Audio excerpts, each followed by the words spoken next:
अस्सलाम वालेकुम नाज़रीन, प्रोग्राम हादी सेहत में वेलकम। मेरा नाम हकीम नासिर अली मिन्हास है। उम्मीद करता हूँ आप सब खैरियत से होंगे। नाज़रीन, आज आपको जिस मर्दाना बीमारी के बारे में बताऊँगा वो है वेरिकोसील।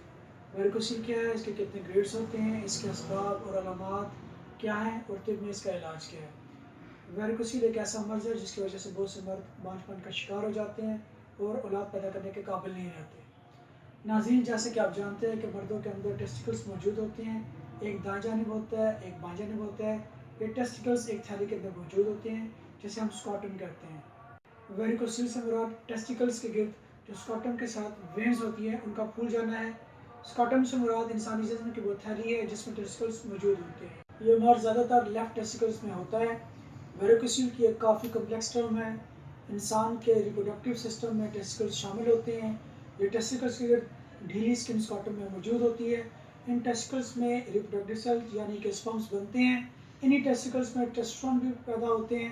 ये टेस्टोस्टेरोन अपने मसल्स की ताकत और सेक्सुअल कुव्वत के लिए इस्तेमाल होते हैं। स्कॉटम हमारे लिए इन टेस्टिकल्स को ठंडा रखते हैं जिससे हमारे स्पर्म्स की प्रोडक्शन के लिए टेम्परेचर मौजूद रहता है। हर स्कॉटम टेस्टिकल्स के अंदर स्पर्मेटिक कॉर्ड के जरिए लटके होते हैं और स्पर्मेटिक कॉर्ड के अंदर काफ़ी वेन्स होती हैं। वो वेन्स जिनमें स्पर्म्स ट्रैवल करते हैं इसको वास डिफरेंस कहते हैं। जबकि एक वेन जिसका नाम टेस्टिकुलर आर्टरी है, यह खून को टेस्टिकल से वापस पेम्पनी कॉम्प्लेक्स से खून टेस्टिकल्स वेन्स में जाता है। वेन्स में वन वे वॉल्स सेल्स होते हैं जो कि खून को वापस टेस्टिकल्स में जाने से रोकते हैं। जब टेस्टिकल वेन्स में मौजूद ये वॉल्स डैमेज हो जाते हैं, ये काम सही तरह अंजाम नहीं दे पाते, जिसकी वजह से खून वापस टेस्टिकल्स के जाना शुरू हो जाता है। क्योंकि बाएं तरफ की वेन्स दाएं तरफ की वेन्स की निस्बत ज़्यादा सीधी और लंबी होती हैं। खून की इस हरकत की वजह से पेम्पनी कॉम्प्लेक्स की वेन्स फूल जाती हैं जिसकी वजह से टेस्टिकल का टेम्परेचर बढ़ जाता है। टेस्टिकल्स के लिए स्पर्म की प्रोडक्शन मुश्किल हो जाती है जो कि मर्दाना बांझपन का बाइस बनती है। स्पर्म के अलावा यह टेस्टोस्टेरोन की तादाद को भी कम कर देती है जिसकी वजह से आप कई सेक्सुअल मसाइल का शिकार हो जाते हैं। वेरिकोसील स्पर्म की तादाद और मिकदार दोनों पर असर करता है।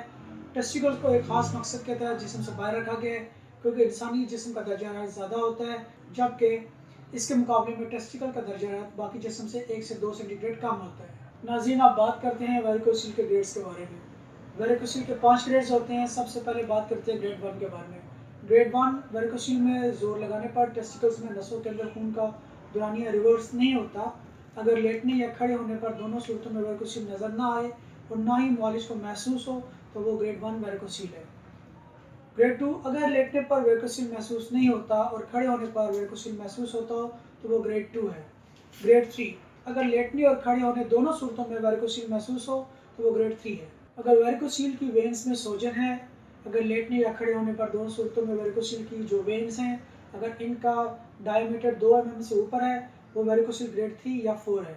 अगर वेरिकोसील में जोर लगाने पर टेस्टिकल में नसों के अंदर खून का दौरानिया रिवर्स होता है तो ये हायर वेरिकोसील के ग्रेड 3 या 4 में चला जाता है।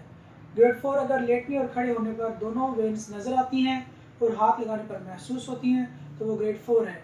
ग्रेड 5 अगर टेस्टिकल का साइज़ छोटा हो गया तो इसको ग्रेड 5 कहा जाता है। ऐसी किसी भी सूरत में फ़ौरन अपने स्पर्म का टेस्ट करवाएं या फिर टेस्टोस्टेरोन लेवल चेक करवाएं। वेरिकोसील की मंदरजा झैल अलामात हैं टेस्टिकल्स में दर्द होना, टेस्टिकल्स में चुभन का होना, टेस्टिकल्स की थैली के नज़दीक सोजन, स्कॉटम के अंदर वेन्स का फूल जाना, टेस्टिकल्स का सिकुड़ जाना। इस बीमारी में खुशी के ऊपर एक उभार सा मालूम होता है जो नीचे से खुला हुआ और ऊपर से तंग और गिरादार होता है। मरीज़ चिड़चिड़ापन का शिकार हो जाता है, मरीज़ डिप्रेशन में चला जाता है। वह नाज़रीन, आप वेरिकोसील के असबाब के बारे में बात करते हैं। 15 से 30 साल के दरमियान मर्दों को वेरिकोसील होने के इम्कानात ज़्यादा होते हैं।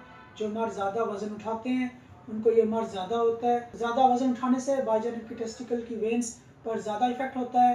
गुर्दे की खराबी, मैदे की खराबी, कब्ज़, बवासीर, खून का गाढ़ापन या खून में कोलेस्ट्रॉल का बढ़ जाना, तम्बाकू नोशी, सिगरेट नोशी, शराब नोशी। ऐसे लोग जिनको मोटापे की बीमारी होती है उनको ये मर्ज हो सकता है।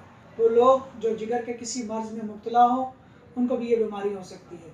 नाज़रीन, वेरिकोसील की वजह से लो स्पर्म काउंट भी डेवलप हो जाता है। इस वजह से ओलिगोस्पर्मिया डेवलप हो सकता है और बाज़ औक़ात ऐसा भी होता है कि ज़ीरो स्पर्म काउंट यानी कि एज़ोस्पर्मिया भी डेवलप हो जाए।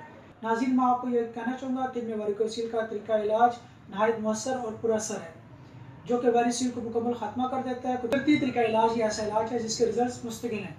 हादिद वाहना पर मेडिकल रिपोर्ट्स की मदद से मरीज़ में मर्ज़ की तशख़ीस की जाती है और मरीज़ में वेरिकोसील की नोयत को मालूम किया जाता है।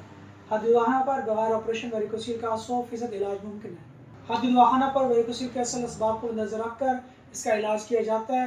वेरिकोसील के इलाज के बाद ओलिगोस्पर्मिया और नेक्रोस्पर्मिया की बीमारी से निजात हासिल हो जाती है। तो फिर आज हादिद वाहना पर तशरीफ़ लाएँ और मुकम्मल यकीन के साथ अपना इलाज करवाएँ। अल्लाह हाफ़िज़।